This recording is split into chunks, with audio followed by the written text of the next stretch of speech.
Si tu veux bien réexpliquer un petit peu ton parcours, ce que tu fais en ce moment dans la vie, pourquoi tu t'es Ouais. lancé avec nous, pour que du coup les personnes qui nous écouteront plus tard aient tout le contexte. Du coup, moi, c'est Amandine. Dans la vie, je suis aide-soignante de métier. Je fais ça depuis 2018 et du coup, j'ai commencé en tant que CM en mai 2026.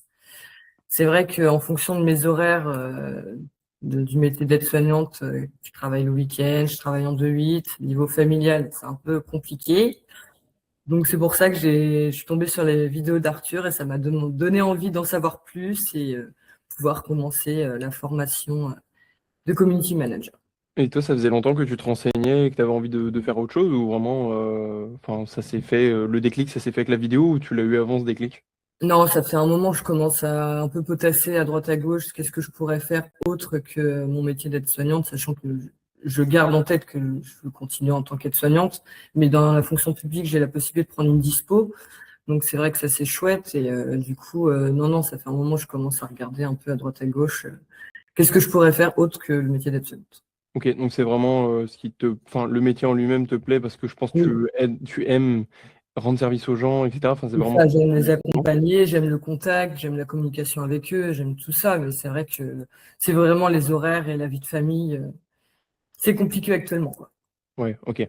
Ok. Donc là, avec ton organisation actuelle, ton planning qui est déjà bien chargé et ta vie de famille aussi, comment est-ce que tu fais du coup pour t'organiser, pour suivre la formation, pour que du coup donner des petits conseils aussi aux personnes qui nous rejoindront? Bah après, j'arrive vraiment à gérer entre ma vie de famille. C'est vrai que je travaille à 80%, donc déjà, ça aide pas mal. Ok, Je travaille soit de matin, soit d'après-midi, donc c'est vrai que ça aussi. Et puis après, j'arrive vraiment à gérer. Je me fixe des objectifs souvent dans la semaine, qu'est-ce que je veux faire. Je me fixe déjà la prospection maintenant que j'ai bien avancé dans la formation. Je me dis 20 prospects à contacter par semaine. ouais, Après, j'ai commencé mon compte Instagram, donc pareil, j'anticipe. Souvent, je fais un mois. J'essaye de faire 3 semaines, un un peu mois mieux à pour l'avance. mes publications soient programmées. Ok, Donc c'est vrai, non, j'ai pas mal avancé là-dessus. Et puis après, la formation en elle-même, elle est très complète. Donc c'est vrai qu'on a tout pour réussir. Donc c'est vrai que là-dessus, c'est chouette. On a tous les outils pour que tout se passe bien. Et ok, trop cool, ça me fait plaisir. Et, ok, et du coup sur la partie, t'es suivi par Maëva ou Capucine, je oui, sais plus. bah, Eva. Maëva, ok. Ça va, ça se passe bien avec Oui, Maëva? super. Non, super. Non, franchement, c'est chouette. Elle m'aide beaucoup. Elle me répond à mes questions. Non, franchement, ça se passe très bien. Ok, t'es pas livré à toi-même, ça va. Non, pas du tout. Bon, bah c'est le plus important, je pense qu'on se lance comme ça un peu dans l'inconnu et à Oui. distance. Je pense que c'est important d'être accompagné, d'être suivi et de jamais se sentir seul, quoi. Ah bah oui, c'est sûr. Non, franchement, c'est bien d'être accompagné du début à la fin. Et puis après, c'est vrai que on a tout pour réussir. Donc c'est vrai que non, c'est chouette. Bon, cool. Tu participes aussi au live de groupe ou... Bah, c'est plus compliqué par rapport à la vie de Ok, famille. 18h30, ouais, c'est un peu compliqué, mais je les ouais. regarde en replay quand je peux. J'essaye de les regarder en replay. Ok. Bon, bah top. Donc là, ça fait 3 mois que tu t'es lancé? Ouais, C'est il me ça. semble que c'était fin mai. 3 mois, ouais. Non, Attends, ah, même moins du coup, si c'est fin mai. ouais, il me semble que c'était fin mai. Ouais, donc là, ça veut dire que tu as terminé la partie formation en moins de 3 mois, c'est ça? Bon, un mois, je l'avais fait. En un mois, tu l'as fait? Ouais, Ok. je l'ai bien, Ah oui, j'ai bien avancé. tartiné. Non, Ok, t'as tartiné. Et du coup, donc là, c'était ton portfolio est terminé. ouais. Rappelle-moi, ta cible client, c'est tout ce qui est produits de beauté, produits de parfum, c'est ça? Oui, Parfumerie cosmétique. Ouais. parfumerie et cosmétique. Et donc Mm. là, du coup, pour le petit contexte, du coup, tu as décroché ton premier entretien qui aura lieu demain, c'est ça? Oui, demain. Donc, on va préparer ça juste après, juste après tout de suite. Mais en tout cas, c'est cool, c'est déjà une bonne piste. Et bah, on va mettre toutes les chances de ton côté pour que ça J'espère. aboutisse. Très bien. Après, Et c'est vrai, puis, mon objectif, ce serait de prendre une disponibilité à partir de janvier. Donc, pour l'instant, j'y vais petit à petit. Et ouais, puis, t'es large. c'est ça. Ouais, ça va, tu prends Là, large. je me donne un objectif, c'est d'avoir au moins deux, trois clients d'ici la fin de l'année. Ok, bah, c'est un objectif qui est réaliste, hein, pour le coup. Là, on est en juillet, donc Bah, c'est ça, c'est ce que je me dis. ouais, carrément. Mm. Et du coup, tes profils Malte et Upwork, tu as pu les faire aussi et les valider avec Maeva? Et pour l'instant, je les ai faits, je les ai pas encore validés. C'est vrai que là, c'est vrai que je suis pas mal sur la prospection et Ouais. puis le compte Instagram. C'est vrai que j'essaye de pas trop m'éparpiller parce que sinon, Ouais, bien sûr. Après, je pense que l'ordre de priorité, ça serait d'abord la prospection, ensuite Malte et Upwork et le compte Instagram en dernier. ok. Pourquoi?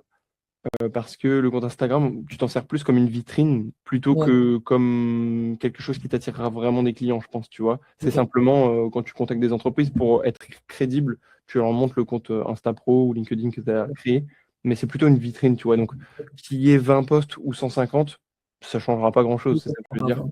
Là, tu as déjà construit ta vitrine, donc je t'ai fait un petit retour tout à l'heure sur ce Oui, que tu avais fait. Donc, c'est très bien. Je pense que le plus important, c'est de concentrer tes efforts vraiment sur la prospection et sur du coup Malte et Upwork qu'il ne faut ouais, pas ça négliger parce que tu me as vu, je partage quand même un certain nombre d'annonces Upwork Mm. d'entreprises qui cherchent des CM, quoi. Justement, il n'y a pas grand monde dessus alors qu'il y a plein d'opportunités. Bah oui, Donc, il n'y a qu'à se baisser et les cueillir, quoi. Donc, bien sûr, il faut être réactif. C'est pour ça que moi, j'essaie de regarder minimum bah une oui. fois, deux fois, trois fois par semaine pour Bah ouais, vous servir des annonces sur un plateau. Mais après, voilà, il faut que vous preniez le réflexe, vous, de le faire tous les jours. Trop, trop, ouais, trop, ok. trop, trop important, vraiment. Moi, la quasi-totalité de mes clients, je les ai eus via Upwork, hein. Donc, D'accord, trop important. Et pour Capucine et Maeva, elles ont eu la quasi-totalité de leurs clients via Malte, tu vois. Donc, ok, sans même avoir presque à faire de la prospection, quoi. ok. Donc, faut vraiment pas négliger. J'aurais même mis 50% de ton énergie dans Malte et Upwork et les 50% dans la prospection.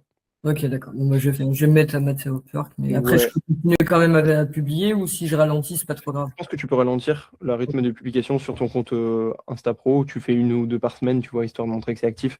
Mais Ok. comme je te dis, c'était simplement pour faire une vitrine entre nous, à moins que vraiment tu t'y mettes corps et âme et que tu y passes des heures et des heures.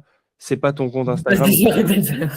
Ouais, bah Vraiment. oui, c'est ça. Honnêtement, je passe au moins ouais, 3 heures. Je fais toutes mes publis, 3 heures Ok. et, dans la matinée. Parce qu'en fait, tu as deux façons de faire. Après, je trouve que ça entraîne.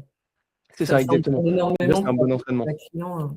Ouais, c'est un bon entraînement pour toi, puis c'est aussi une vitrine qui t'apporte de la crédibilité. Ouais, Et en fait, tu as deux possibilités quand toi tu crées un compte Insta Pro pour te faire une vitrine. Soit tu fais du contenu en lien avec la thématique Community Manager, du coup, ouais, ce que tu fais, soit tu fais du contenu spécifiquement en lien avec ta niche. Tu vois, typiquement d'accord. Michel, qui s'est spécialisé dans tout ce qui est animal, végétal, il a créé un compte Instagram dans lequel il partageait que des conseils animal et végétal, mais ce qui lui Ok. a amené une opportunité, une collaboration d'une entreprise spécialisée dans ce Ouais, domaine-là, du coup.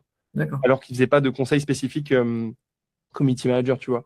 Ouais, Plutôt, au lieu d'expliquer comment bien faire des publications, il faisait directement des publications bien. Donc, comme on dit, le proverbe anglais, c'est show, don't tell. Ça veut dire montre, ne le dis pas, tu vois. ok, Donc, d'accord. c'est mieux de montrer que tu sais faire les choses plutôt que Ouais, de dire comment le faire. Tu vois ce que je veux dire? d'accord. Ok. Donc, c'est un peu ça l'idée. Mais ça veut pas dire que ce que tu as fait, c'est pas bien. Toi, c'est bien parce que tu as combiné les deux. Tu fais du conseil CM et en plus, je vois que tu fais des exemples de publications dans la Ouais, thématique cosmétique parfum pour que tes contenus cosmétiques parfums fonctionnent, en fait, il faut t'inspirer déjà des vidéos qui fonctionnent dans ce domaine-là. Sur, oui, ben, ouais, j'essaye. tu vas sur TikTok, tu tapes parfum, tu regardes les vidéos qui fonctionnent, tu peux t'inspirer de ça, tu vois. Si tu veux te faire de la visibilité et consacrer plus d'énergie sur ton compte Insta, mais pour moi, je mettrais ça en priorité la plus basse, le plus Ouais, important, Upwork Malte plus la prospection, vraiment. ok. Donc Instagram sera plus ouais, 2 posts par semaine et puis après les stories. Ouais. Ouais, très léger, vraiment, faut pas vouloir se mettre une pression, à vouloir pousser tous les jours, ça, enfin, ça sert à rien, enfin, à mon sens. Et les stories combien de fois à peu près du coup? C'est même pas obligatoire. Tu peux Ouais, les poster pour construire tes highlights. Par exemple, du coup, toi sur ton compte, ce serait avis client, mes services, ouais, ok. mon parcours. Tu vois, tu peux faire 3 highlights comme ça. Ok. Mais sinon, voilà, c'est parce que sinon elles disparaissent. Tu vois, et sur tes stories, tu dois pas avoir plus de 10 personnes ou 15 personnes qui les Oui, voient, je pense. oui, c'est ça. Donc voilà, ça sert à rien de gaspiller de l'énergie là-dedans. Le but, c'était surtout de te construire une vitrine. Et il faut vraiment appliquer la loi de Pareto, hein, comme j'explique au tout début de Ouais, la formation. 20% de tes actions amènent 80% des résultats. Il ok. faut identifier les 20% d'actions qui amènent le plus de résultats pour te concentrer dessus, comme tu fais déjà ça en plus Mm. à côté de ta vie de maman et ta vie d'aide-soignante qui est déjà bien chargée. Donc, il faut vraiment prioriser, trop, trop important. Ok, pas de souci. Voilà, voilà, voilà. Et qu'est-ce que je voulais te dire en plus? Non, ça m'a l'air d'être tout pour cette partie-là. J'avais peut-être une ou deux petites questions pour toi. Du coup, qu'est-ce que tu dirais à une personne qui hésite de se lancer dans la formation? Et est-ce que tu la recommandes du coup? Bah, une personne qui hésite de se lancer, déjà, faut toujours tester, enfin, faut toujours se lancer pour voir vraiment de quoi on est capable. Et puis mettre comment dire, mettre les peurs de côté et faut se lancer. Ouais, c'est souvent ça, hein. Il y en a beaucoup en fait bah, c'est normal, hein, qui ont beaucoup de peur avant de se lancer. En général, déjà les personnes ont peur que ce soit une arnaque, hein, parce qu'on est en ligne et ça peut faire peur, j'entends totalement. La deuxième peur, en général, c'est qu'ils ont peur de ne pas y arriver ou de ne pas être à la hauteur et de faire les choses pas assez bien. En général, c'est vraiment ça, hein, pour tout le Mmh. monde, je crois. Ah bah oui, c'est sûr. Ouais. Bon, cool, cool, cool. Bah, du coup, j'imagine que tu as déjà répondu à ma dernière question. Est-ce que tu recommandes la formation? Oui, Oui, franchement, elle est très bien structurée. Franchement, il y a tout pour réussir. Et franchement, on est bien encadré, on est bien écouté. On a des réponses claires, nettes et précises. Non, franchement, elle est top, la formation. trop cool. Bah, ça me fait super plaisir en tout cas. Trop cool. Bah, merci pour ton retour, Merci. Amandine. Et puis, ouais, dommage que tu puisses pas venir le 1er août. Ça aurait été cool de pouvoir. Ben ouais, c'est vrai que non, franchement, c'est ouais. Ouais. Ouais, je m'attends. Non, bah, c'est pas grave, ça sera pour la Dommage. prochaine fois. Après, Je sais que la période, c'est un peu compliqué, hein, quand c'est pendant les vacances.